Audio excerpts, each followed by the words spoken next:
Siz yilning eng afzal kunlariga yetib kelganingizni bilasizmi?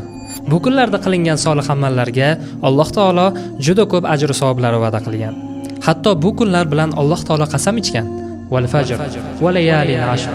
Alloh taoloning bu kunlarga qasam ichganligi u kunlarning qanchalar ulug' ekanligiga dalildir. Bilganingizdek, bu Zulhijjaning 10 kunligi. Ushbu kunda qodir bo'lganingizcha solih amallar qiling. Allohni ko'p zikr qiling, roza tuting, sadaqa, ihson qiling, silay rahim, bemorlarni ziyorat qilishlik, hatto eng ozida birodaringizga tabassum. Ushbu kunlarda hech qaysi qilgan solih amallaringizni oz sanamang. Biror bir kun solih amal qilishlikka mana shu kunlardan-da ko'ra Allohga suyukli emas dedilar Nabiy sallallohu alayhi vasallam. Odamlar shunda so'rashdi: "Ya Rasululloh, hatto Allohning yo'lida jihad qilishlik hammi?"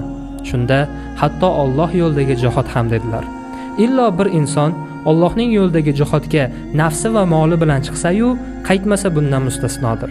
Bunday kunlarni g'animat bilib, solih amallarga shoshiling birodarim. Bu videoni esa yaqinlaringizga yuborib qo'ying.